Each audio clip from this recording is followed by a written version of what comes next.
American who has been standing up for something that he found out about through his work at the IRS and didn't just play along and didn't just do what everybody else was doing. And to some extent, that's what we all do. We all just pay taxes because we don't want to get in trouble, and people get in trouble for not paying taxes. But Joe wasn't afraid to get in trouble for digging deeper and deeper into the rabbit hole. And we're going to hear a little bit about that tonight from him, and I hope he'll give us some advice about what to do ourselves. Joe, thank you.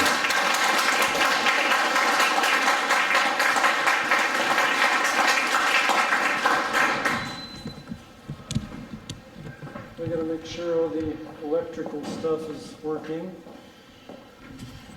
Can you hear me, Harry?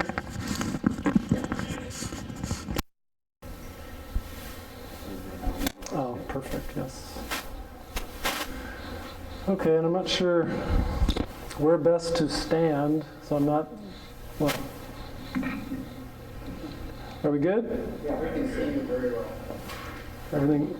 Everybody's got their bead on me? Okay, and I've got, let's see, I wish I had 3 hands, because, You want me to click or? I think I'm, You can just say click every time. I'll try my best. I just got to remember which is which. Okay. Well, thank you for letting me come and talk to you for a little while. And did everybody like the movie? Yeah. You're going beyond the Call of Duty because you're sitting through an hour of a movie, and then now you're going to hear this guy come up and talk for a while. So I'll try to keep it as lively as possible. I call my talk "Favored Fed to Enemy of the State in 11 Years Flat," and that 11-year period is basically from 1993 when I started with the IRS until 2004 when I was indicted by the IRS and the U.S. Department of Justice. And to make sure I know how to work my equipment. I guess I could also call it "I'm your worst nightmare, an accountant with a gun." That was our class t-shirt, the Federal Law Enforcement Training Center in Glencoe, Georgia.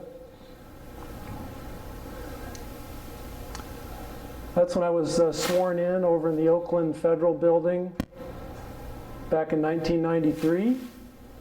Those twin towers over there in Oakland. Had my family there. Actually, my family's here with me tonight. My family's sticking with me, and I'm very blessed that they do so. Appreciate them very much. Business card. I was assigned to the San Francisco office. Took across the bay to get sworn in there at the beginning. This is a Citizens Police Academy that I participated in East Palo Alto, California. I do this talk over different parts of the country, so not that many people know about East Palo Alto, but I imagine people in the Bay Area do. Of course, it's changed a lot since the 90s. You're probably aware of that too.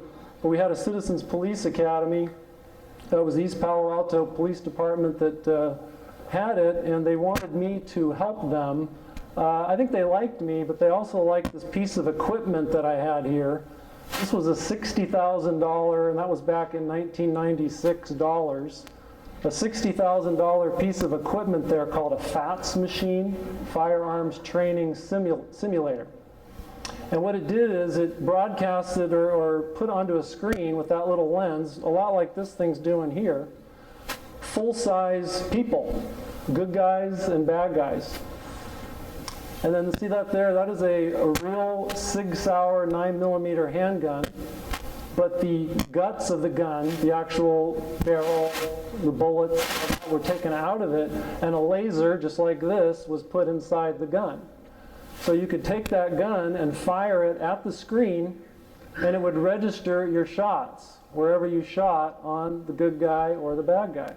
So we were showing these citizens, see there's one lady right there, I wasn't auditing her, I was just doing a demonstration, another brunette lady there, and so I'm showing them this, how this works, and So these citizens were pretty typical.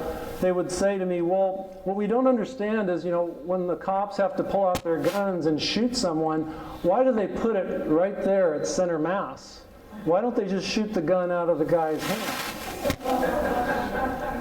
So we gave them the gun, because it wasn't loaded except with laser blanks, and said, go ahead. So they would go through these scenarios and take the gun and try to shoot the gun out of the crook's hand. And unfortunately, a lot of times they'd shoot the good guy because they were good guy, bad guy scenarios. Anyway, this is just illustrative of part of the enjoyment of the job. I did, community outreach, if you think the IRS is capable of doing that. But I did my best. I'm a smiling kind of guy and a friendly guy, and maybe that's why I didn't fit in too well there.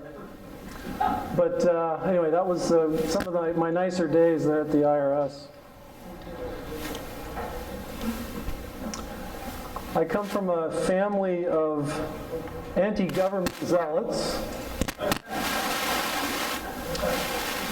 My brother John is a sergeant in the California Highway Patrol. He just made the lieutenant's list. I'm looking for a lieutenant slot somewhere in California. If you pass through the Gilroy area, you may check out the name tag and look for Banister. The San Jose area, you may see my brother Jeff. He's a San Jose police officer. My mom, Ann, in the middle. My dad, Ron, passed away in 1993, the same year that I went to work for the IRS, so he couldn't be in the picture. But he and my mom stayed together till death did they part. My brother Jim is a battalion chief in the Daly City Fire Department. And then the pencil neck guy over there in the end with the little gun and badge is me. That's the Banister family.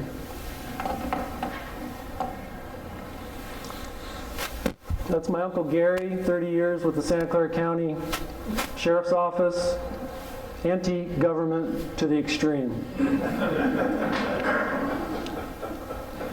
And I kind of put these things out a little bit because, the IRS and the government, especially with the news this week, they like to demonize people, and I like to just show you a little bit of evidence that might indicate that not everyone that thinks the IRS is up to no good is a knuckle-dragging mountain dweller.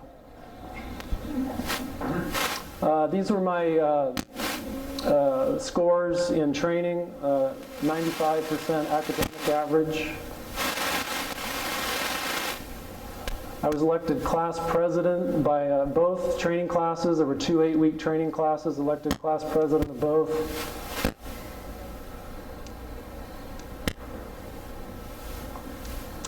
I call this the pre-Enlightenment days at the IRS. I was at the IRS for about 5.5 years. And the first 3 years was pretty idyllic, I guess you could say. I didn't get into the IRS to shake people down for their meal receipts or, get off on some kind of a power trip. I really expected to utilize my financial skills, my training, to serve my country.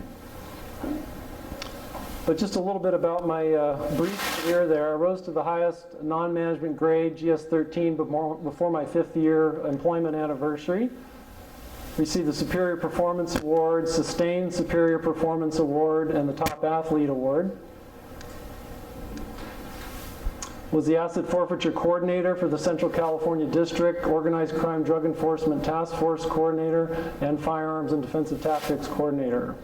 I worked at the Gold Building down at Market Street once I transferred from the San Francisco office. So you might think that looks like a pretty rewarding career going on for old Joe.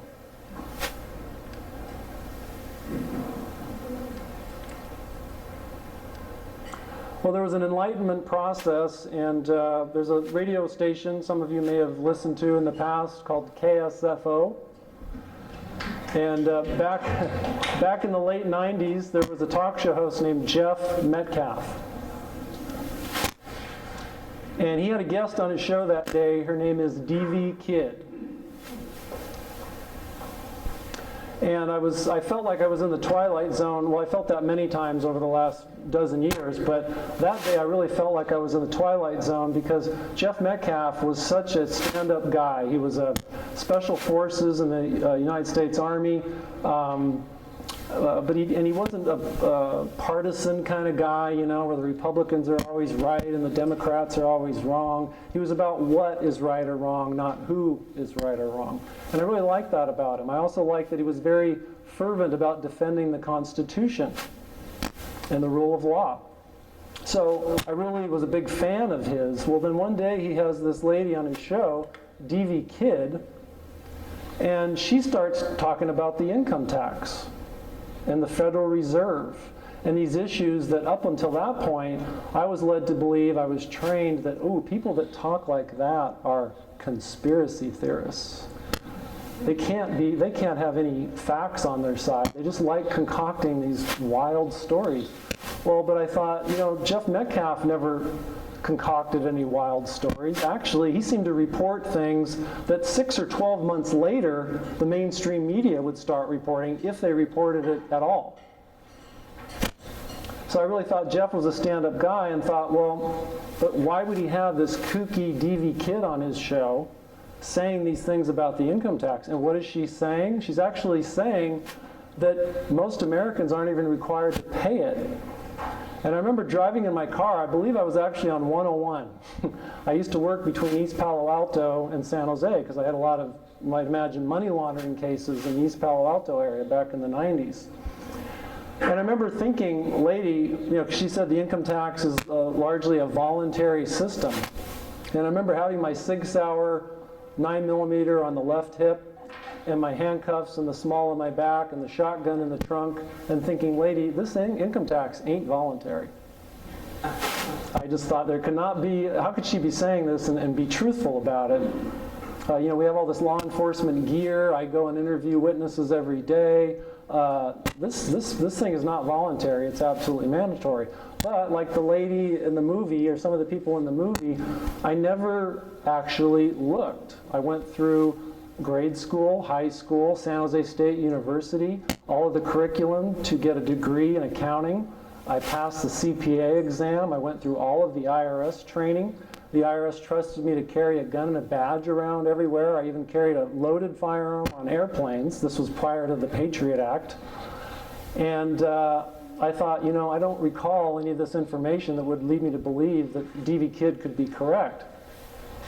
So it really was the twilight zone for me because I thought, okay, either I'm not that good of an investigator, and Jeff Metcalf really is full of it, or DV Kidd is telling the truth. But then that means that this income tax system that my entire professional life revolved around, there's something wrong. You know, there's something rotten in Denmark. There's something rotten about it.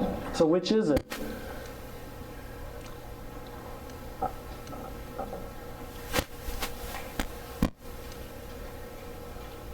So I considered, well, what would a trained investigator do if he's trying to get to the bottom of these issues?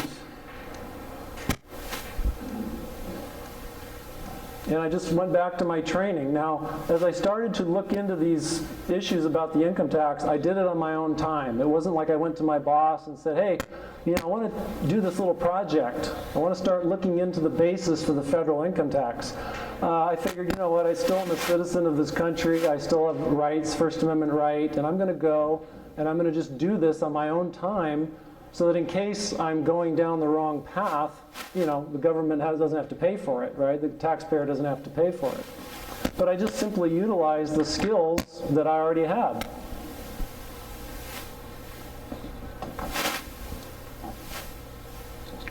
It took me about 2.5 years. Throughout 1997, I heard DV Kidd in December of 1996 on KSFO. So throughout 1997 and throughout 1998, driving my family crazy, because in addition to a 50-hour work week and being a soccer coach and all those kinds of things, I was figuring out ways to go to the law library and the San Jose Main Library and the San Jose State Library and the IRS Library, and trying to do this all on my own time.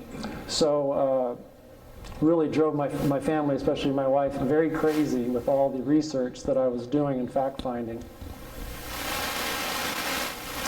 I actually called some of the people that the government would call tax protesters or illegal tax protesters, and I just called them on the phone because in DV Kidd's materials, she actually put the phone numbers for some of these people right in the booklet. So I thought, well, heck, I use the telephone a lot more than I use this gun on my hip. I'm just going to call these people up and, ask them. And so I would tell them, hi, my name is Joe Banister, and, I'm actually an IRS special agent, but I'm not calling you in that capacity. I'm just doing a little fact-finding for myself. Well, that didn't go over too well. They didn't believe me. I can't imagine why not. Yeah.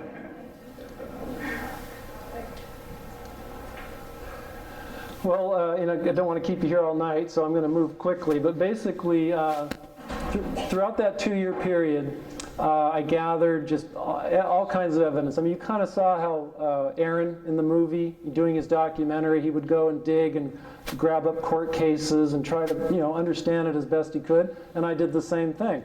Aaron knows how to make fantastic movies. I had the background as a certified public accountant, the IRS training, all of the years prior to the IRS where I was a CPA defending clients with their IRS matters. So, I had a fair amount of relevant experience and training to bring to the table. Well, throughout 1997 and 1998, if I had a bias at all, it was a bias against the so-called tax protesters and a bias for the IRS and the income tax. I mean, as I say, my entire professional life revolved around it. I had no reason to doubt it other than that day on Jeff Metcalf's show. And that's what started the process. So all of 97, all of 98, I'm gathering facts, I'm trying to put things together, and the majority of what I was finding I had never encountered before. And that was kind of another Twilight Zone experience where here I am, a certified public accountant, so the state of California has created these standards that a CPA has to abide by, and yet, wow, I'd never seen any of these court cases or any of this information. That really concerned me. The IRS never taught it to me, never heard about any of this stuff in training. But I put together this 95-page report that synthesized some of the evidence that I had encountered during this 2-year period of fact-finding on my own time. And just to go quickly through the allegations that I put in the report, you might have noticed on the cover there, I called it a preliminary report.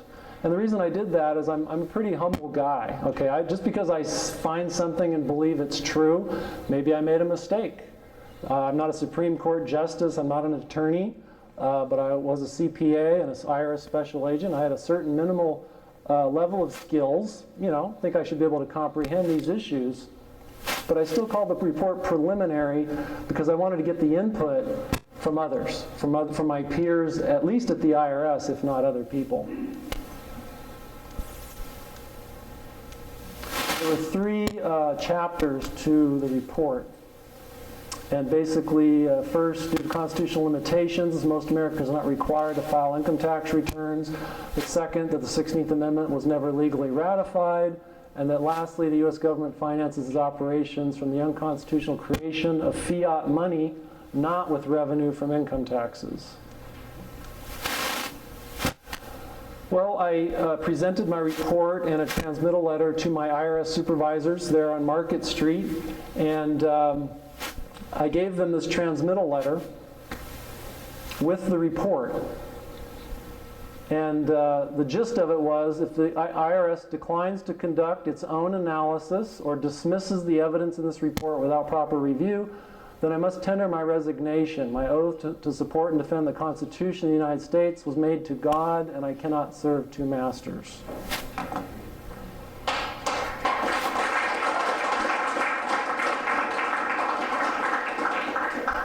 Well, I didn't get a real great response to my letter. The chief, they're generally called now Special Agents in Charge, or SAC, but they were called chiefs back when I was there. Anyway, the chief told me that he was going to give me a memorandum, which he did, and he told me that he was told what to write in the memorandum from people above him. But among other things, he said the Internal Revenue Service will not be responding to your request and will provide you with the necessary paperwork to tender your resignation. So this is a man who I reached the level of grade 13 special agent. You can't get any higher without getting into management.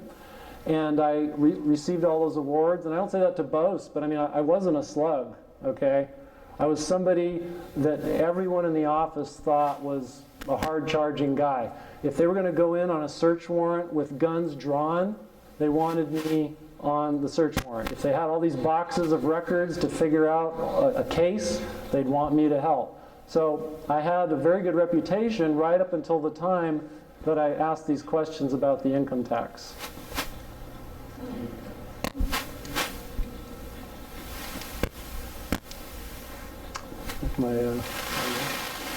And again, since I don't want to keep you here all night, I'm trying to move as quick as I can. But just a sampling of the conclusions that the average working American is not liable to pay the federal income tax. Okay, you can prove that for yourself. I'll try to give you a little information here. The law clearly states that only Americans who are liable for the income tax are required to keep records and file tax returns.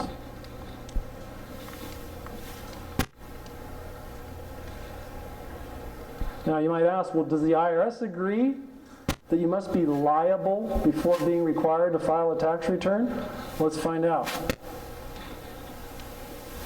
Going to be line of sight with this little gizmo. Anybody ever seen that booklet, 1040 instruction booklet? There's something called the Disclosure, Privacy Act, and Paperwork Reduction Act notice. Guess I need my laser. This talks about the notice, and it says that requires that when we ask for you for information, we must tell you our legal right to ask for the information, why we are asking for it, and how it will be used. That's some of the good legislation that our Congress had passed. Maybe Mr. Conyu was involved in that.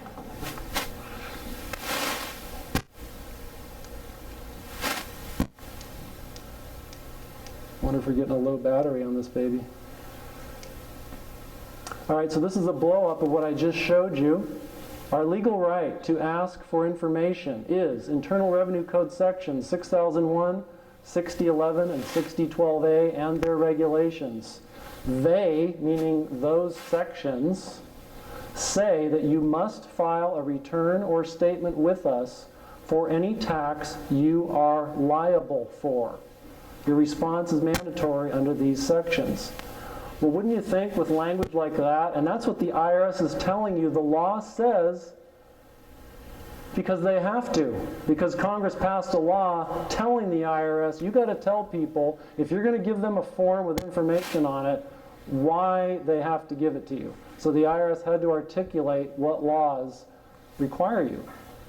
But then the IRS says to you, what do those say? What's the synthesis of what those laws say? Those laws say that you must file a return or statement with us for any tax you are liable for. So wouldn't you think you'd need to find out, well, what taxes am I liable for, right? Because then I would file a tax return for any tax I'm liable for.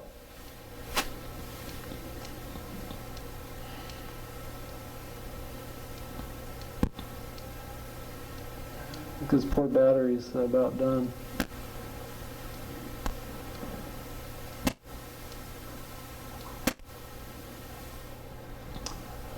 16th, now, they went over this in the movie. The 16th Amendment was not properly ratified, but even if we put that aside, if that's, kind of hard to do to take a whole amendment, just set it aside, but let's just set it aside that there was a lot of fraud going on with the way it was ratified.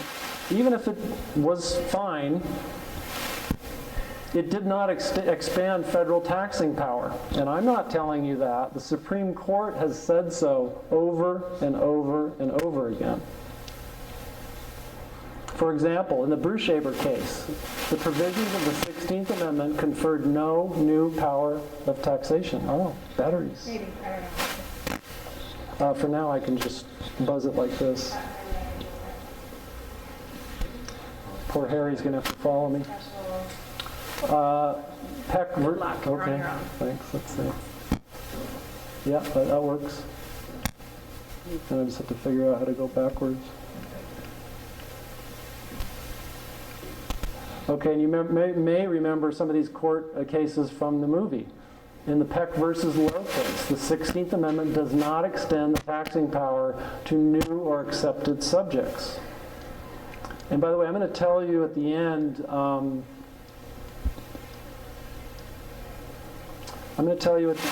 where you can go to look these things up from beginning to end. Okay, you don't have to believe me. This is just a little teaser to hopefully you'll go do your own research and check it out for yourself. The Eisner versus Macomber case, remember Edwin Vieira, where he did that nice little thing about it turns on gain?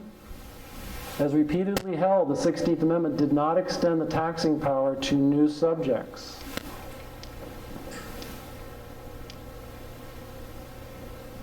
And most Americans don't even have income as that term is defined over and over again by the United States Supreme Court.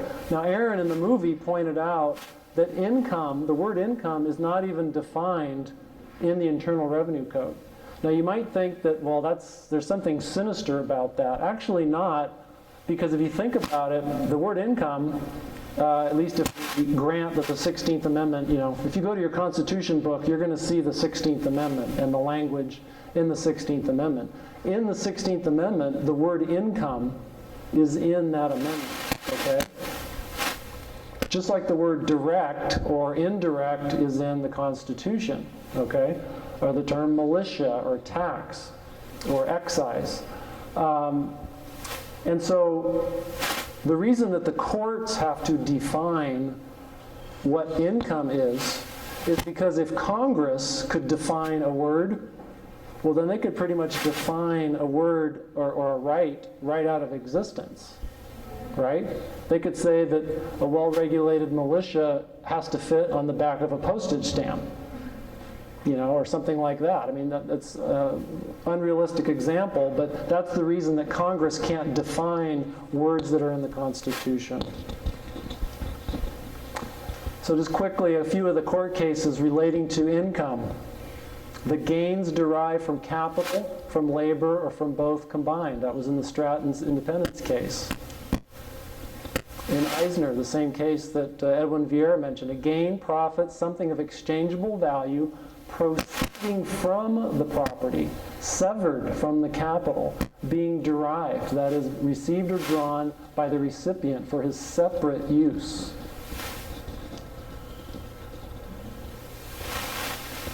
The other thing, which I don't want to put you to sleep, so I want you to raise your hand if this is going to bore you, but I'm going to give it a try, okay? Because this really got to me. And the reason it did is because I worked in the criminal division, the criminal component. You probably think that all of the IRS is criminal, but that's another issue. The criminal investigation components of the IRS. I learned that there were actually 2 criminal investigation components within the IRS. And you might, like I say, isn't one enough? One's maybe too much, but there are 2 of them. One's called the Criminal Investigation Division, and the other's called just Criminal Investigation. 2 distinct entities within the IRS. I just press and press and press, and it just doesn't want to go. All right, now I don't expect you to read this, but the only reason I put it up here is so that you can see this was a photocopy that I made myself from the Internal Revenue Manual at the IRS. The Internal Revenue Manual is the Bible that the IRS uses to do its work. Okay? So I just give you this whole page just to show you I have the complete organizational chart.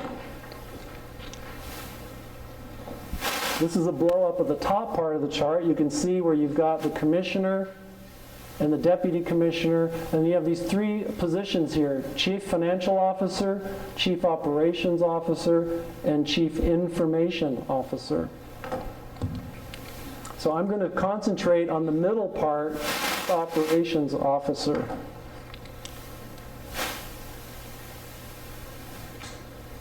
See up here at the top, it says operations, and then you have all these assistant commissioner positions. I'm going to blow those up for you slightly.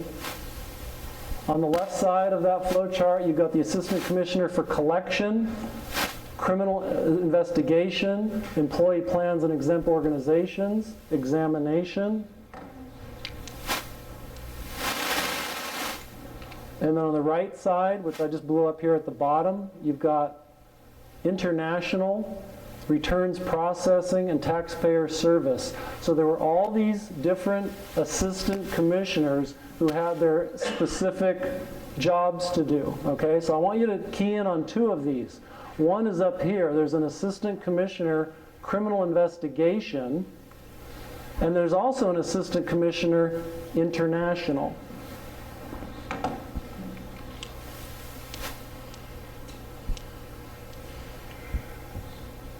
So look underneath the Assistant Commissioner International. This is another flow chart. That's where we left off. There's an Assistant Commissioner International, and you come down here and look what you got here. You have Examination Division, Collection Division, Criminal Investigation Division, and Taxpayer Service Division.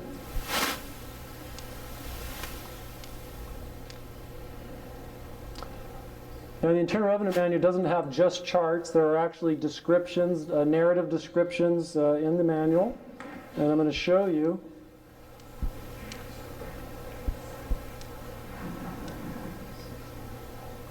Oh, and by the way, I hear the paper's rustling. I gave each table at least some hard copies of that so you can pass those around.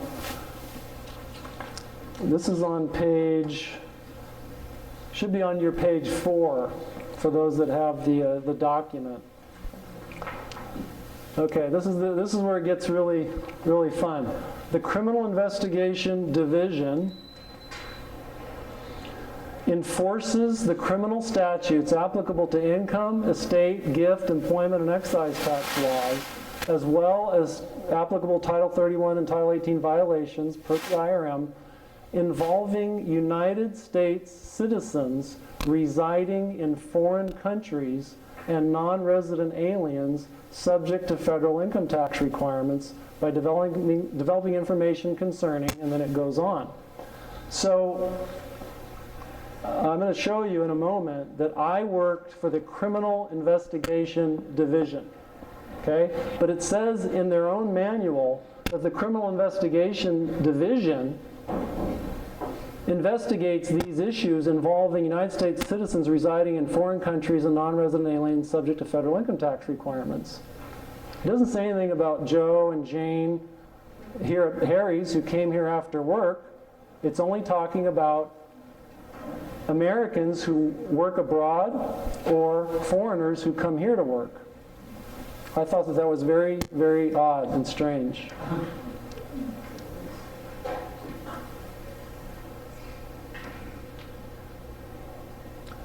So, as I say, there are two criminal investigation components in the IRS. So let's look at the other one. I'm going to take you back just to the organizational chart. Remember, that's just to show you that's the entire IRS organization. They say so right there.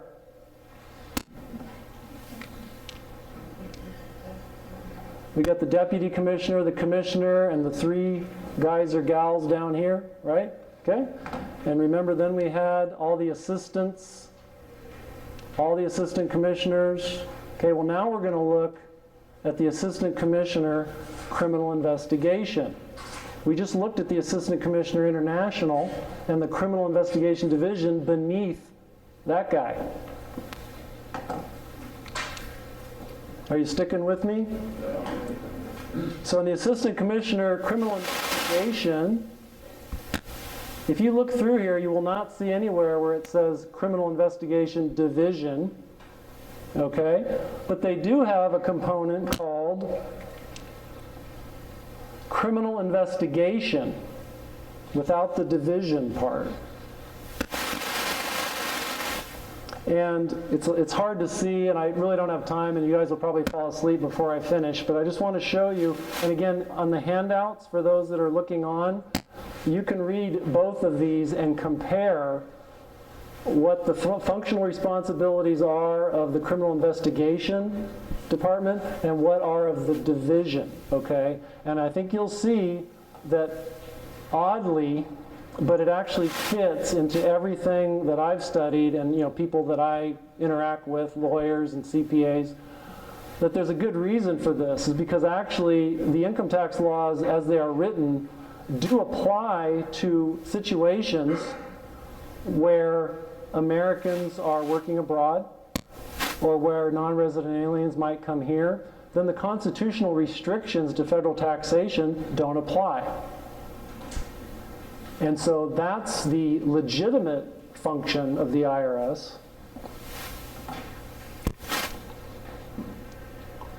So in review, we have an Assistant Commissioner International. We have an Assistant Commissioner Criminal Investigation. Under the Assistant Commissioner International, there is a Criminal Investigation Division.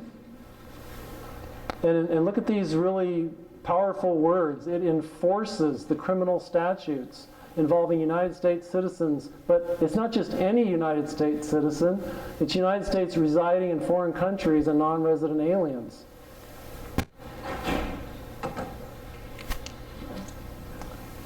Now, under the Assistant Commissioner Criminal Investigation, not Assistant Commissioner International, there is a criminal investigation component without the division word. But look what it says about them. And again, you can look in the packet to see it actually written. But this is what it actually says in the Internal Revenue Manual. Criminal investigation's mission is to foster voluntary compliance and ensure public confidence through the effective enforcement of criminal statutes.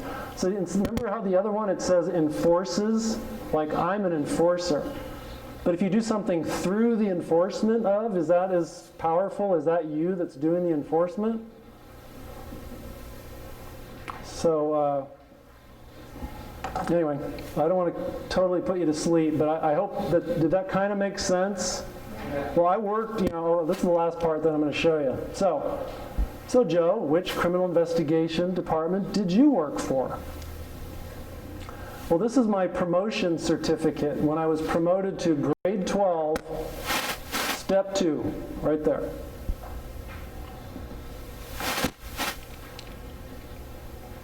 There's my name. The only thing I photoshopped out was my social security number. And I didn't Photoshop anything into the document. You see down there? I worked for the Criminal Investigation Division.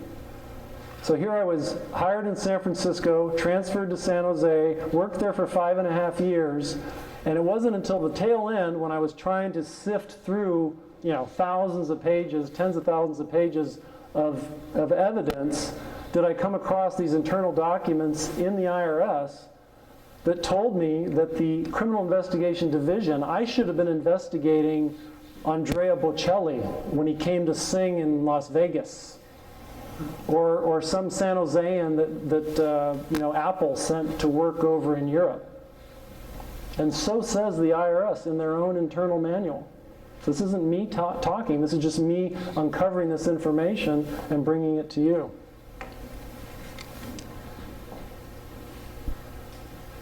Well, and again, that's brief. Boy, I could put you to sleep with all the stuff that I found, but bottom line was that after this 2-year period in 1997 and 1998,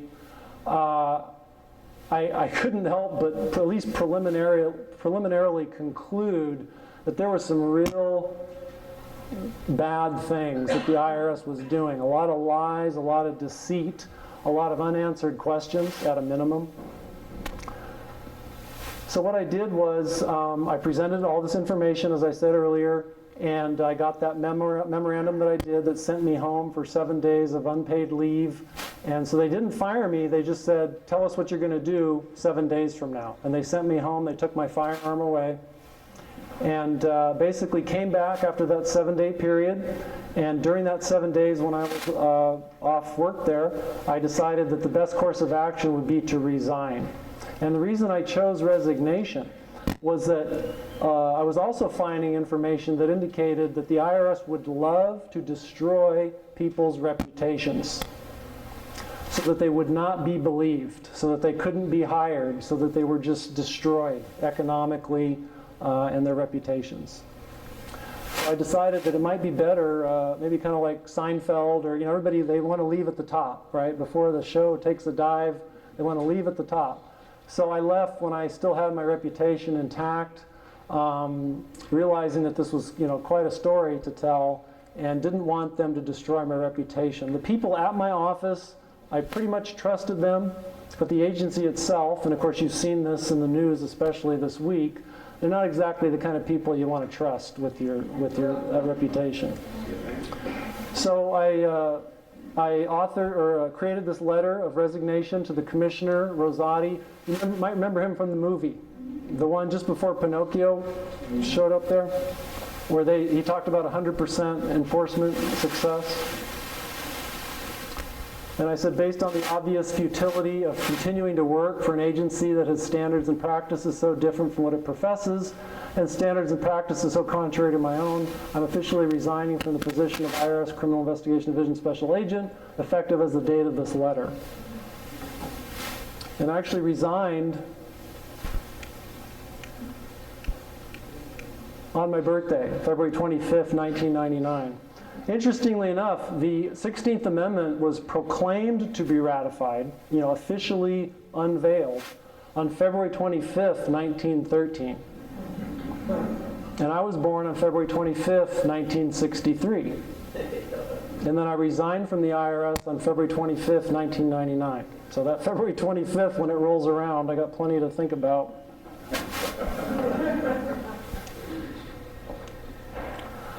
Well, after I resigned, February of 1999, I resigned cold turkey. Again, more suffering for my family. I was making $80,000, $85,000 a year in 1999 dollars.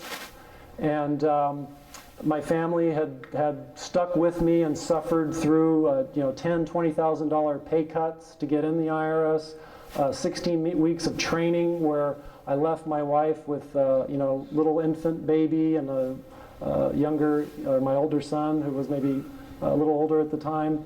I left for Georgia. They're all still taking care of business back in San Jose. Then I have to come home and say, honey, that job that I love so much and I wanted to, serve my country. Well, the income tax is a big scam and I have to leave. Imagine how that went over at home. Anyway, I left the job cold turkey, and I had been in there for 5 years, so I had to reestablish all of my network connections and find work, because I had a house payment and tuition payments, and for those of you who know where St. Martin of Tours is over there, that's where my kids were going to school, and had to make some money. So I began to earn a living doing accounting work, but because I had this position as a special agent, people in the public thought, well, this guy must know everything about the IRS. Well, I knew hardly anything about the civil side of it except what I had done as a CPA, but my phone was ringing off the hook with people with IRS problems. And so I helped these people the best that I could in the year 2000, 2001, 2002. And occasionally I was actually interviewed. You saw part of that interview on 60 Minutes. The New York Times interviewed me, MSNBC, you saw that little clip, or I think it was CNBC. And then Sherry Jackson mentioned these We the People ads. They appeared in the USA Today, and I think there were 7 or 8 of them, maybe over a period of months. This particular one is the three amigos, the 3 IRS agents. So I show you these things, these media documents to show that you can imagine that the IRS, because they're keeping such close tabs on anybody with Tea Party in their name, right? They're keeping tabs on as much as they can because they don't want more people to learn that there's something called a Bill of Rights. There's a constitution, that the IRS could very well be violating a lot of laws. They don't want people to know that. They want to keep them dumb and paying their taxes. So the bottom line for me is that the IRS was watching my every move, not following me in a car, but looking at any kind of publicity that I was getting, monitoring my speeches, really having a good time keeping tabs on me. You might remember in the movie they talked about they showed Roscoe Bartlett, who those who are Second Amendment supporters probably know who Roscoe Bartlett is. He actually agreed to bring the Department of Justice and the IRS to the table to talk about these issues. This is a letter that was actually on Roscoe Bartlett's letterhead, and it was signed by Dan Bryant with the Department of Justice. Okay? It was in writing that the government was going to supply experts to iron out these issues about the income tax. And that's the meeting that the government backed out of. And you know when they backed out of it? Remember September 11th? Notice the date on the letter. 2 months later, September 11th happened. And right after September 11th and right around Thanksgiving of 2001, they all backed out.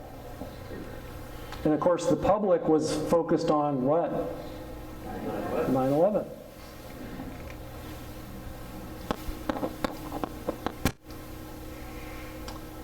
These were the hearings that we went and had the hearing anyway. We had to have it at a hotel rather than at Congress, but then this is when the fun and games really began.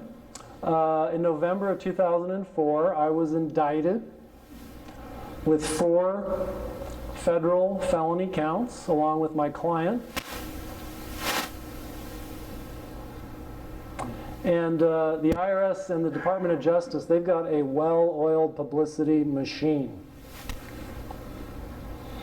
My defense attorney said they had never in their entire careers seen a more egregious example of a skewed press release, where they basically convicted me in the press release. I hadn't even had my trial yet. The blatant and far-reaching defrauding of honest taxpayers by these 2 individuals warrants an aggressive federal prosecution. The case should serve as a stark reminder to our citizens that caution should be heeded when approached by those advocating wild theories. Joe Banister knew exactly what he was doing. Tax professionals, employees who break the law will be held accountable. You see that name right there? You remember the guy who couldn't even answer the question about what law required people to pay income tax?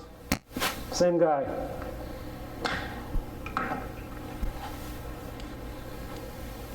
So they allege that I conspired with my client to defraud the United States of America, and that I conspired in preparing 3 false amended income tax returns. There's one little problem for the IRS. They trained me way too well. I had to hire a defense attorney, and I hired Jeffrey Dickstein, pictured there on your right. And Jeff said, okay, Joe, we got to get to defending you. I was indicted in November of 2004. My trial was in June of 2005 in Sacramento. And he said, okay, I want you to send me your research.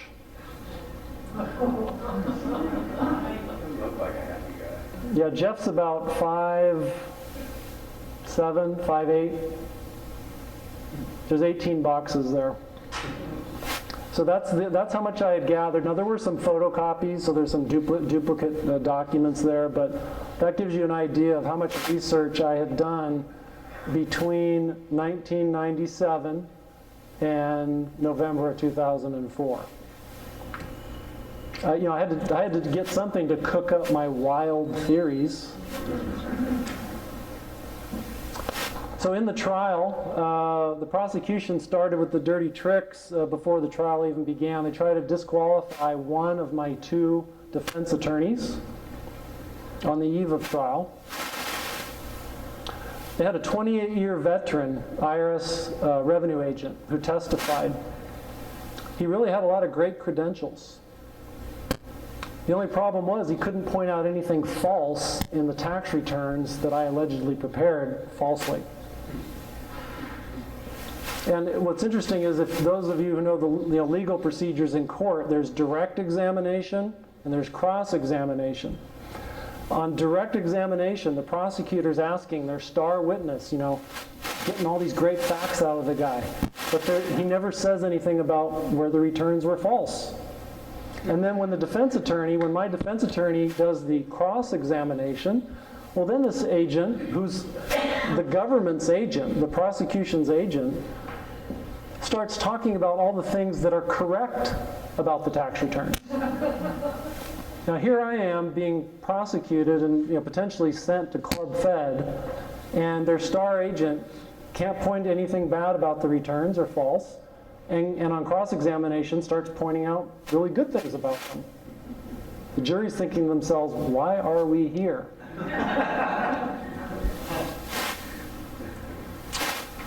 So witness after witness said they observed no conspiracy, and unlike maybe some defense efforts, my attorneys knew my story very well, and they knew that I was honorable from beginning to end, and so they could ask very pointed questions of the government agents.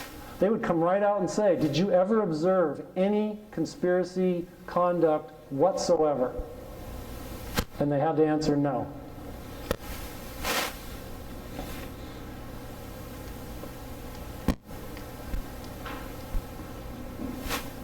The case investigator, Sean Breslin, I used to work with him. He's a special agent just like I used to be. He was the case agent. He was the one that investigated me. He testified that he encountered no evidence that the IRS was impeded, impaired, or obstructed. That's what I was accused of conspiring to do.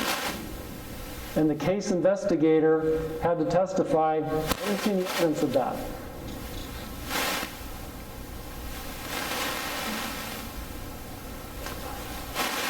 We as the defense only called one witness, and that was my former supervisor, Bob Guarini, as a character witness. And not one juror ever voted to convict me. It wasn't like they had all these people that wanted to convict and they had to be brought over to the acquittal side. And this is according to jurors who I interviewed after the trial. One of the two prosecutors didn't even show up for the verdict.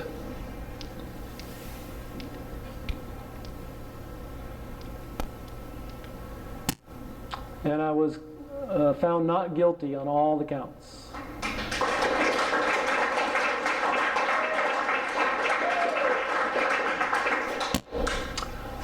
And no surprise to me, I mean, not out of some, I guess they say that the crooks always say, well, I didn't do it, they're in jail denying that they did anything, but it was really such a farce. I mean, all I did was go to bat for a client and try to be his best advocate and do anything that any good CPA would do.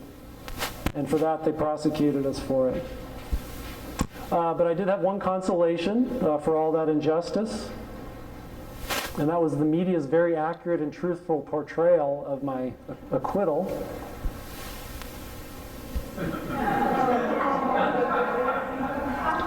That was the Sacramento Bee. You probably didn't realize that only tax evaders were supporting me in the court. And so they had to cheer when I was acquitted. I mean, it was just, it's really amazing. But is that really a surprise to anyone? So the bottom line, federal government is deceiving the American public about their income tax obligations, resulting in trillions of dollars paid through intimidation, illegal force, hundreds of billions, if not trillions, taken illegally.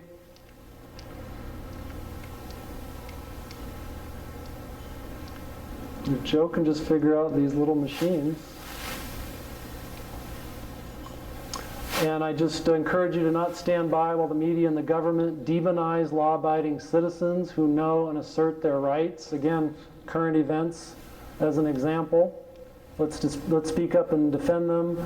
I encourage people to pray frequently, asking God to heal and bless our country, obey the commandments, refrain from taking God's name in vain, be a good example to your fellow Americans, and watch your back and your wallet, because I just read this today.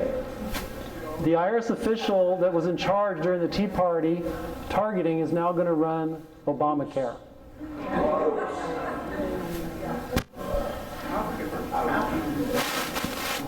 The IRS official in charge of tax-exempt organizations at the time when the unit targeting Tea Parties now runs the IRS office responsible for the health care legislation.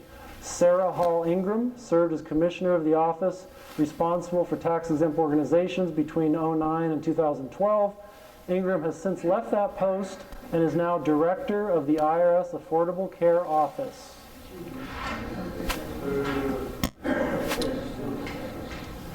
Now it gets worse. It gets worse if I can change the channel.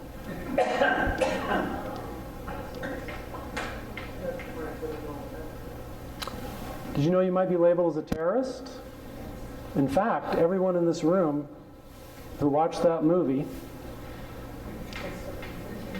is a terrorist. The Missouri Information Analysis Center, it's basically the state police in Missouri, pointed out that people who watch or like or order America Freedom to Fascism are somebody that law enforcement needs to watch out for. Can you imagine what people in the movie have to face? I get the bottom bunk, I think.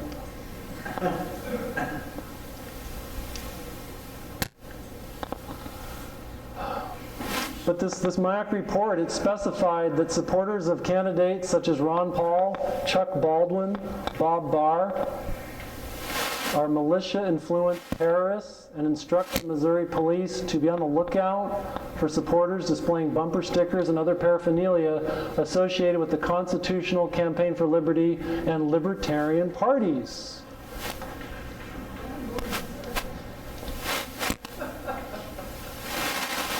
And just recently, it was publicized that the U.S. Army Reserve was having seminars for its new recruits, and they were talking about extremism and extremist organizations.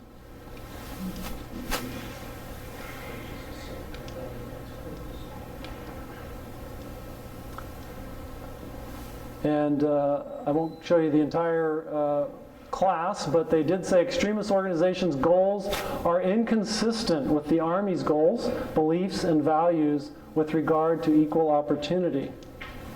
And then it actually has a laundry list of groups, and I'm on this list also. Look at the middle. I'm a Roman Catholic. Can you imagine how many lists I must be on?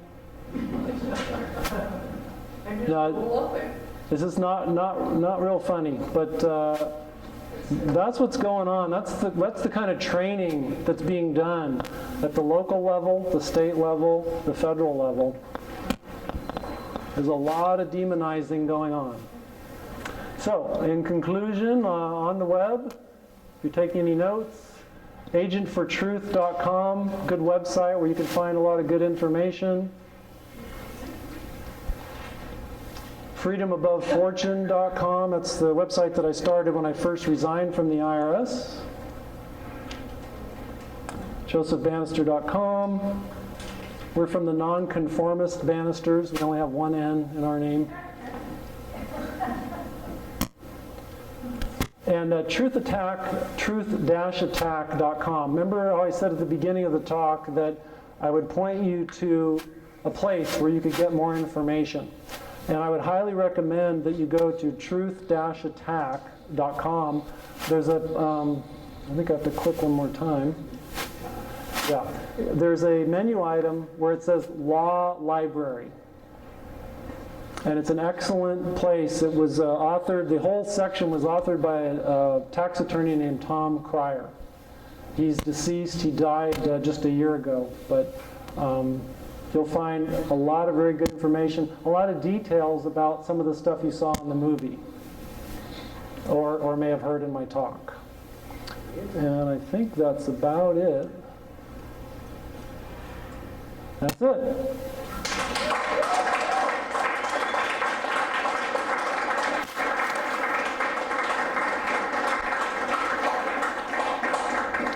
So, invite the Q&A then, or? Yeah, if you could. Okay, does anybody still have any energy left to, yes ma'am?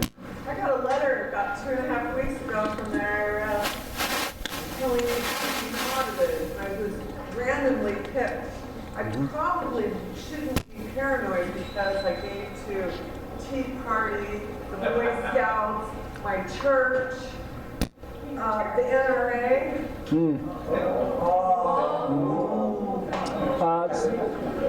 So you want me to just comment on what you're facing? Okay. Any thoughts? The question, in case you didn't hear it or comment, was that this nice lady is going to be is being audited. She's gotten the initial letter. The standard procedure is generally a letter to start with, informing you of your, winning the IRS lottery. You've been randomly selected. Usually, the first letter is just to let you know that it's happening, it's going to happen. There'll be additional letters that are going to ask you for an awful lot of information. And it's basically going to be information to support each and every deduction that you took on the tax return. There's not a whole lot you can do about it. I mean, they're probably auditing a return that you filed in the past. Everything. Okay. The lady says she's kept everything, which is good because they tell the public that these deductions are a result of legislative grace. That they give you these deductions, but you better be able to prove them. So if you do have all your documentation, you'll do a lot better. They do not have authority or power to be questioning things like who you gave money to, but as long as they are charitable organizations that are approved, then you shouldn't have any problem. You might, if you think you're savvy enough, some people can handle these audits on their own. In my experience, clients have told me, this is before I got bounced out and I couldn't represent people anymore, but my clients would tell me, oh, don't worry, Joe, they can give me the worst evil eye and I'm not gonna bust. I'm gonna be fine. And I go, okay, are you sure? Because their evil eye is pretty evil. I mean, they really can intimidate you as you're sitting there in the office. No, Joe, I got it. Okay, I said, well, I might kick you a little under the table if you don't follow through. Well, I mean, talk about kicking the client, because every time they sit down, these agents just make people freak out. So if you really think that you're good, you might think again. And I'm not trying to scare you, I'm just saying, it's intimidating. They do it all the time, whereas you don't. I'm a high school teacher, not much frightened. Okay, well, I've also encountered people like Marcy Brooks, that juror.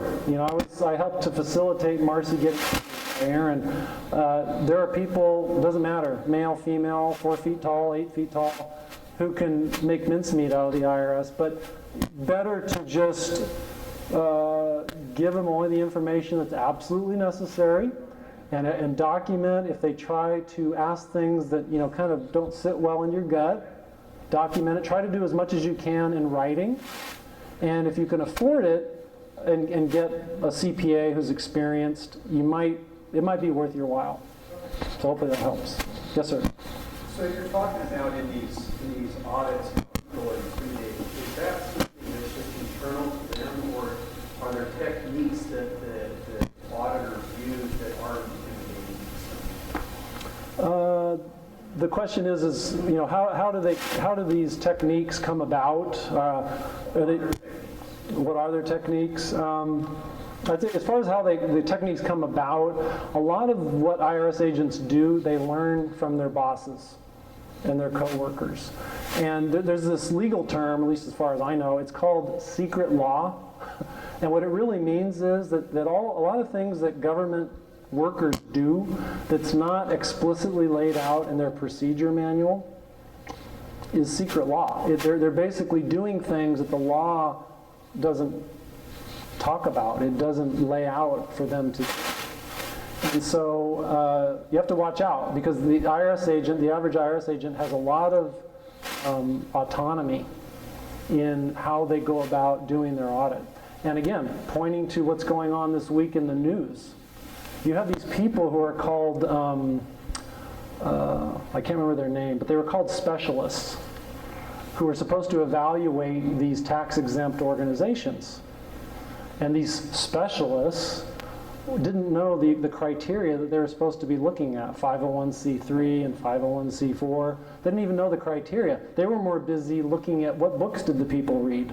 What was the name of their organization? You know, you can tell just at a gut level, they don't even know what they're doing. They're doing what they want for political reasons. So, you know, there is definitely training that IRS agents go through on how to do an audit, how to deal with a taxpayer, you know, a target, as they call them. And sometimes they follow the rules and sometimes they don't. And so the more that you can learn about what the rules are, the better. And back to the lady, or for all of you, you know, you can go on the internet and find quite a bit of free information. If you just type in, "I'm being audited," or something like that, there'll be a lot of other people that have already chimed in on the internet and said, "Yeah, I was audited 2 years ago, and this is what happened to me," and you can actually learn quite a bit. You know, there's a basic audit program they're supposed to follow, but there's enough autonomy with these agents that they can veer off the reservation quite easily. And you've got to be prepared to, on the one hand, protect your rights, but on the other hand, not have a bunch of deductions disallowed that are going to cause you a huge nightmare down the road.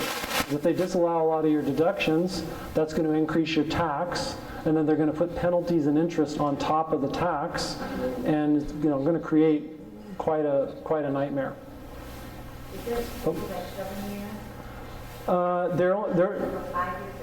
They're only supposed to go back 3 years. Right. And now sometimes they'll try to reach back farther. They'll start with a return that's not older than 3 years, and then try to reach back farther. So keep track of that. Yeah. Yes, ma'am. Well, you know, I have a brother-in-law who's level 0, but I would not go into the IRS without an attorney or an accountant. And actually, my husband and I, he's done the taxes, he's perfectly capable. But the accountant is our insurance against the audit, because I'm the accountant, I'm not showing up. Yeah, I mean, And because I don't want him to ask me nosy questions. I don't want him to ask me why I gave to a Catholic. I don't want him to ask me why I gave to a Right. That's none of his damn business.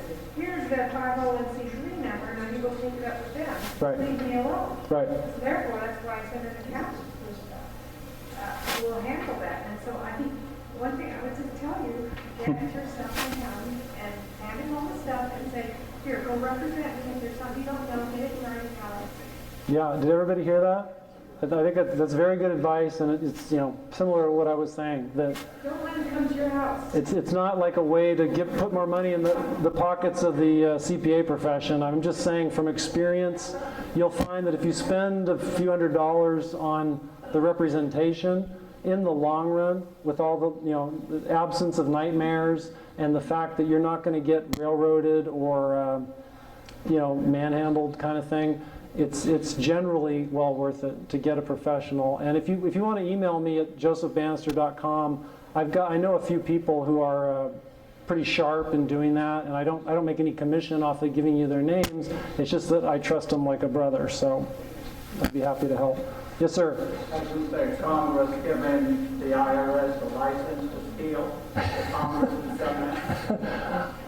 The videographer asks if Congress has given the IRS a license to steal. Well, I guess technically not, because if you really look at the actual laws, the Congress gave a license to the IRS, and it's limited to a lot of economic situations and scenarios that don't apply to us. Okay? But the problem is that the IRS for many decades has been operating outside of the law. And, you know, to give you just an example, you know, if this is the IRS's true authority, and this is what the IRS is actually doing on a day-to-day basis, it's this part in here that I don't really have, I certainly don't have an immediate solution for. I think the problem is that at least up until the mid to late 90s, we didn't have the internet. Okay? And so what Tom Brokaw or Dan Rather said on the news is pretty much the best you're going to get. And it's only with the advent of the internet where we're able to check to see if what we're being told is the truth. And so it's that, that process, to me, it looks like it's a sprint to the finish line where the government's trying to take away internet access. The United Nations is trying to take away internet access. I heard a gentleman up here talking about some of the local taxation and building codes and dense housing and all that kind of stuff. That's all Agenda 21. Have anybody ever heard of Agenda 21? Okay. Now talk to Mike about Agenda 21. There's a massive underbelly that many people still don't know about. And the only way I know is to do what I do, which is I don't get paid to do this. Okay. I even paid for my own dinner because I wanted to donate. Right, Elizabeth? I just trying to let my fellow Americans know that there's a big problem out here, and this is not a cheerleading session to get you to all stop filing and paying. Okay? If anything, I'm trying to show you what happens, when you turn your back slightly, you're going to get about 10 arrows in your back, all shot by the IRS. It's a nasty, nasty battle. But you can still tell your neighbors, you can still put up with that being looked at like you got two heads, as you try to spread the word about this. Because the only way we're going to change it is if a critical mass of Americans see that it's a scam and say, you ain't scamming us anymore. Yes, ma'am. You mentioned about, paying back, not to don't pay tax, going to the tax. Company that works in schools or whatever, they automatically take out all these taxes. So, you're still paying taxes regardless if you file or not. Right. But you've already paid all these taxes, just trying to get more deductions on top of it. Right. You don't pay as much tax. Right. You're still not trying to not pay taxes, so how do you get out of that circle? Did everybody hear the question? Yeah, when you're very well illustrating what I'm trying to say, is that the way we are here in 2013, they've already had, W-2s and 1099s flying around by the millions, the tens of millions, for decades. Whether you tell the IRS what you're up to or not, a lot of times they're going to know anyway, from a W-2, from a 1099, from withholding. And that's why that's the main reason I'm not this cheerleader trying to tell people, hey, stop filing, because you're exactly right. If you don't file a tax return and you work for a school district, and the IRS is still going to get your W-2, a copy of it at the end of the year. And if they don't get any return from you with deductions on it, they're like, that's okay. We'll just tax you on the gross. We'll just tax you on the top amount and not let you whittle it down by deductions. So you're exactly right. And that's something I haven't gotten any inspiration yet about what to do about that. I worked for the Criminal Division where we investigated people to put them in prison. And the way I was raised and I grew up, we shouldn't have political prisoners in this country. They can have them in Cuba, they can have them in the Soviet Union, but they don't belong here. Okay, so that's my soapbox, and I'm trying to infect the jury pool so that people will see, like Marcy Brooks talked about, you know what? I think this judge is trying to lie to me, or like the jurors in my case realized that they're trying to railroad that guy because he's a whistleblower. And that's my goal, is to encourage you to do that. Not to say, hey, honey, I saw this former special agent talk. We don't have to file next April 15th. Isn't that great? That's not my message. And it's not, I wish it was my message, but I can't change, stop the world, I want to get off kind of thing. So you really do bring up a good point, and people need to evaluate that. Some people may be in a situation with the kind of work that they do where it's not reported to anybody. And the IRS will probably never notice if you kind of just melt away. But people who work and get W-2, it's pretty much impossible. You're basically in a straitjacket. But that's a very good question. Can you comment on the defense tactic of asking what division your IRS agent is from, and if he's from the Criminal Investigation Division investigating you, and you say, well, I'm not an international person, and I'm a U.S. citizen working domestically, not abroad, so therefore you don't have jurisdiction on my case. The question is basically, if an agent confronts you, which division do they work for? Like, what's their job? What are they actually there to find out about you? And you may be able to figure it out by their position. If they're a special agent like I used to be, or a revenue agent, that's who you'll be dealing with, that's an auditor, or a revenue officer, those are the collection people that take money out of people's bank accounts. But basically the other part of your question or comment was that, well, let's say I get confronted by a special agent. He knocks on the door. Because I'd like to talk to you. Here's my card, here's my badge. The CID on it. And they'll say, well, no, it says criminal investigation. They don't put criminal investigation division anymore. Your badge had CID on it. It said criminal investigation on the badge, but on all the paperwork it said criminal investigation division. I think they had trouble keeping it all straight themselves. But anyway, so to answer your question, if you're confronted by an agent, usually the best thing to do is to not say anything to them. If whatever information you find, like if you get these copies that I have you and you do more research, you should just fill your file cabinets full of your research. You should document when you did it, where you found it, what you found, and keep it to yourself. And then even if you're confronted, don't just go, well, you're going to just have to hit the road, buddy, because I got this box of stuff that says you're full of it. It's not a good strategic move. The better move is to keep them guessing and get as much information as you can. Get a business card. Look at their badge. Don't confirm you even are who they're trying to look for. You don't have to talk to them, and that's the thing that people need to get through their heads. The thing about those poor people that have been harassed through all this Tea Party, Patriot stuff with the IRS, you don't have to get IRS permission to gather together and work for a cause. But that's, and I understand why people do it. They're trying to get this little organization and get things off the ground, but that's part of the problem. You're going to ask the IRS for permission, and you're talking about an evil agency that is against the Constitution. You do realize that it was Karl Marx and Friedrich Engels who wrote the Communist Manifesto. And there's 10 planks in it, and one of them is a graduated income tax, and the other is a central bank. The income tax system is not a darling of Thomas Jefferson. It's a darling of Karl Marx, okay? So it can't, no matter how much the government promises us, it's not going to morph into something decent. It just won't. It never will. So long-winded, but hope that answers your question. You're better off not talking to the agent. It's okay to identify them because you want to know who you're dealing with, or at least who's dealing with you. But it's best to keep the lips zipped and get in touch with somebody who's been, who knows what they're doing to give you some information. It'll be a lot better strategic move to keep your cards close to your vest.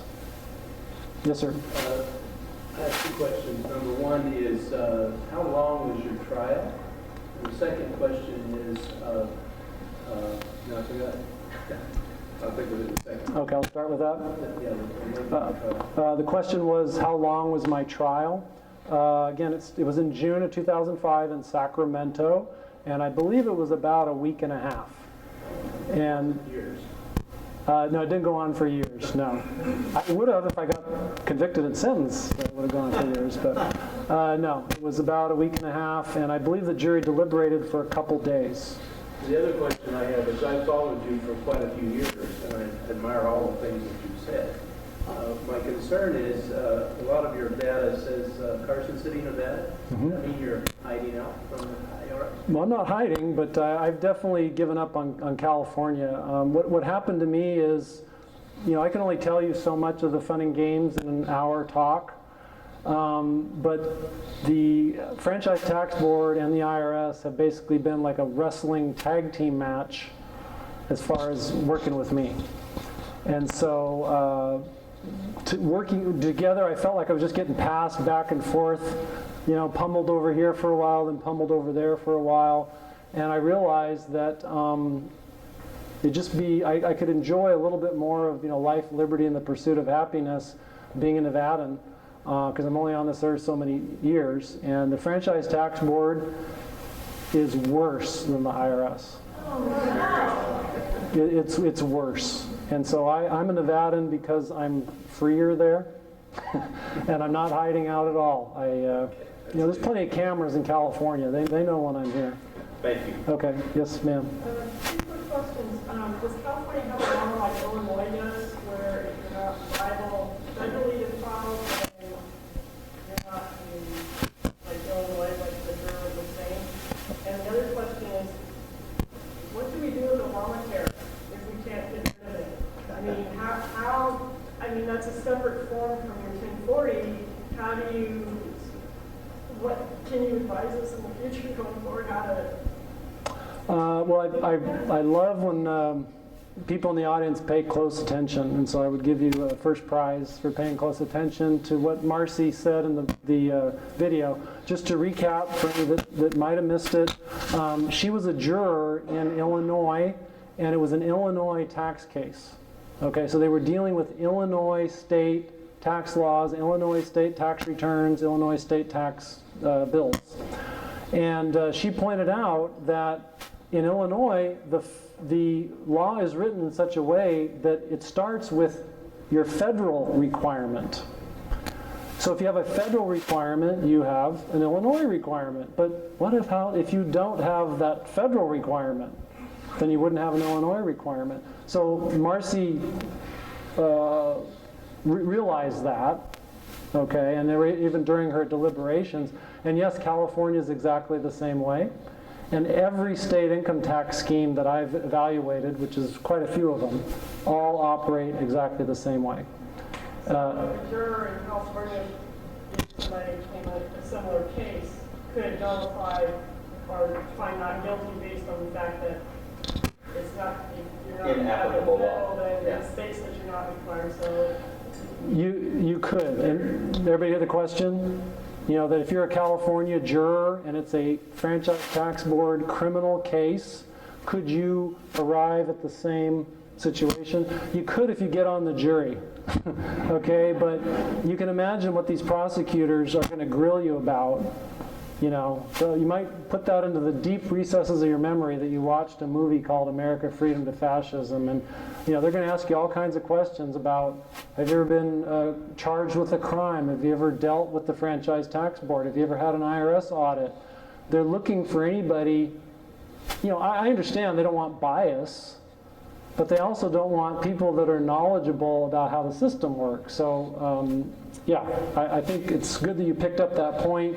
Good for any potential California juror, whether it be a tax case or anything else. Realize that the government isn't always telling the truth, and that defendant may well be absolutely innocent, and especially a tax situation where willfulness, in other words, did that person mean to violate the law, or did they do a bunch of research? And even if they're mistaken, are they a criminal? If the government wants to come after them and get the tax, go get the tax. But they're not a criminal. So I'm glad that you picked up on that. And then as far as Obamacare, it's a nightmare. I mean, not only just because who's going to be running the system. I'm just, my mind is boggled about how this is all going to go down. What I read was that at least now, it's only the camel's nose that's under the tent, in the sense that the IRS doesn't actually have any enforcement provision to take your money. If let's say they say you owe a penalty, there's actually not a provision yet that they can take that money that they claim you owe. I'm sure that'll change. Under Obamacare, currently. Now, like I say, that's current provisions. If something way down the road, obviously it wouldn't take much. If they can pass, the NDAA with a provision that calls any of us an enemy combatant, I mean, we got to really watch what's going on in Congress, okay? So anyway, for the time being, I don't believe they've got a way to reach into your bank account and take a penalty if you owe it. But in terms of the big brotherish stuff, I mean, we really got to work out for us to. I don't even know if we could possibly get rid of it. I hear that some congressmen may be able to stop funding for the enforcers. They want to hire a bunch of new IRS agents. Congress will say, we're not giving you the money, so good luck trying to hire them. You know, so there are ways to kind of hobble it, but it's a nightmare. I mean, but you know, what's interesting is I read the other day that it says the Obamacare penalties and all the reporting are required for those who are required to file a tax return. So if you file the tax return, does that violate your Fifth Amendment rights and require you to file the Obamacare paper, or well, again, you're over the other? Are you're paying close attention, but I don't know if we can resolve it tonight. You're basically waiving your Fifth Amendment rights when you file that tax return, but then we've already talked about what happens if you don't. So they give you this. I mean deductions, and then you're only partially guilty instead of fully guilty.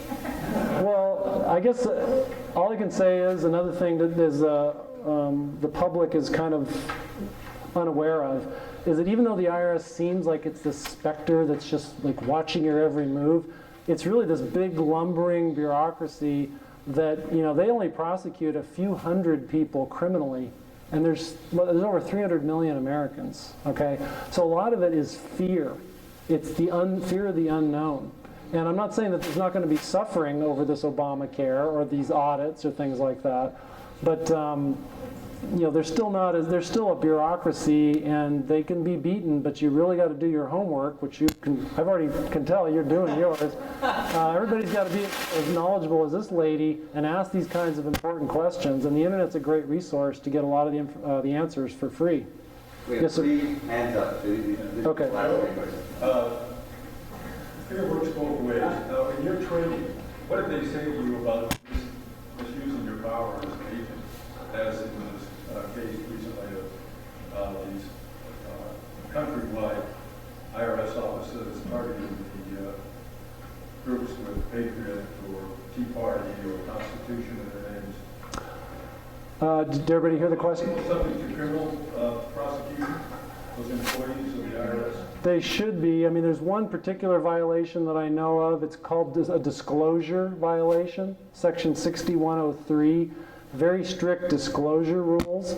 And 9 tax-exempt applications were released to a private group called ProPublica when they weren't even approved by the IRS. So it was absolutely a disclosure violation, not to mention a conspiracy to defraud people of their civil rights and their constitutional rights. There's all kinds of charges. Unfortunately, I've never seen very much rightful retribution to IRS agents. Usually they get transferred, promoted, they retire. Can they be sued? They can be IRS agents can be sued, but it'll take you 10 or 20 years to sue them. You'll spend all this money on litigation, and then even if they lose, they'll drag their feet paying you your damages.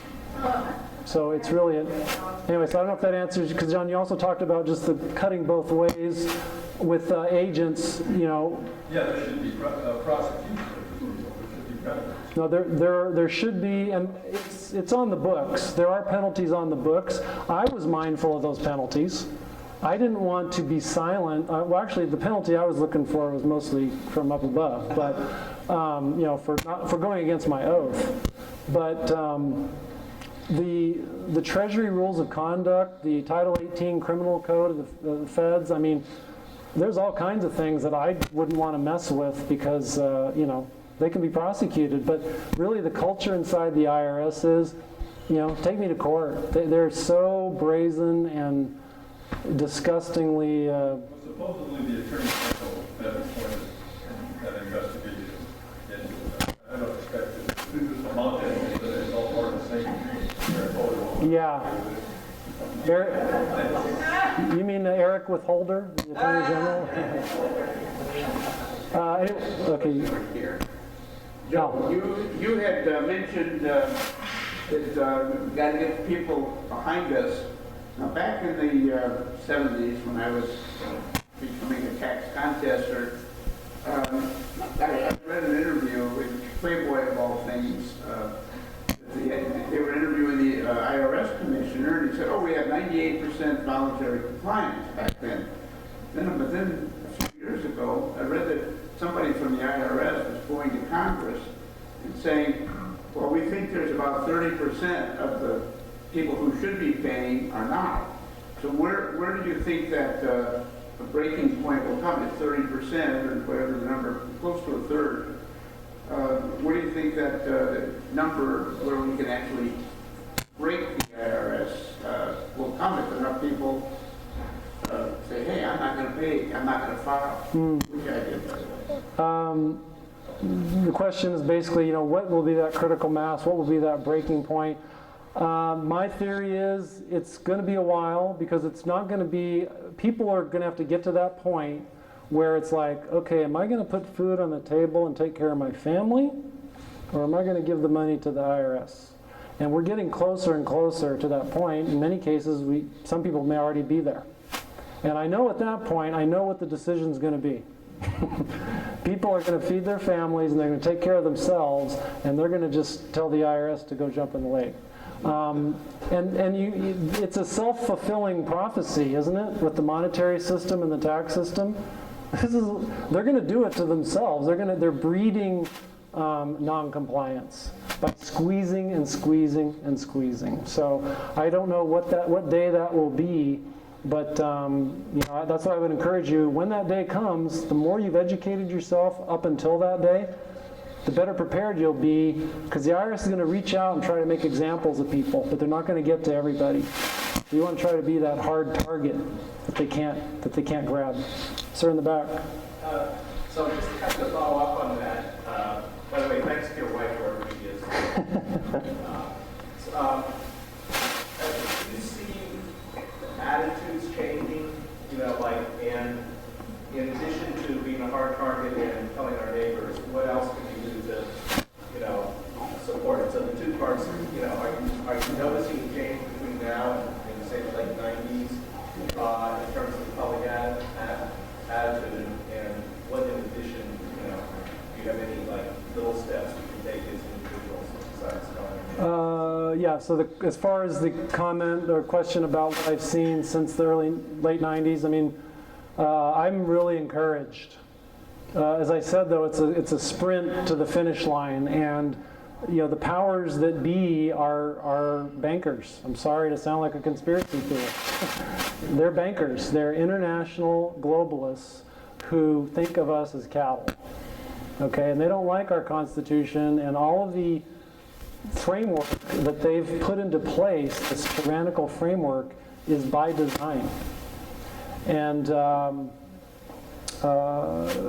so it's inevitable. I'm encouraged. I remember people telling me when I first resigned that nobody's going to listen to you, nobody's going to stand with you, and that hasn't been the case. And the IRS has come and taken their shots, but I trust in God.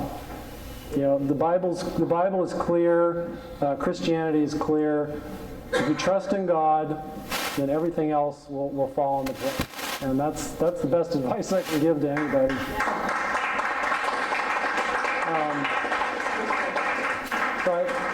That was kind of a generic answer to your question, but basically I'm encouraged, and I think join in, just stay under the radar.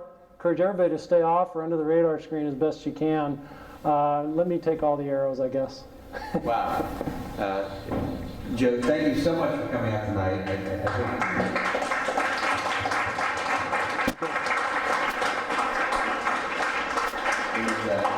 It's great to meet you, great to learn about all the things you've done. Yeah, we hope to see you again. Thank you. We have a book for you, The Freedom Agenda. Okay. America needs to spread democracy, just not the way George Bush did. Thank you. on the cover of this Excellent. book, and that makes sense to me. Thank you. Thanks everyone for coming out tonight, and let's all check out the websites that Joe told us about, and maybe we'll visit them over in the Carson City one of these days, see what the bad is.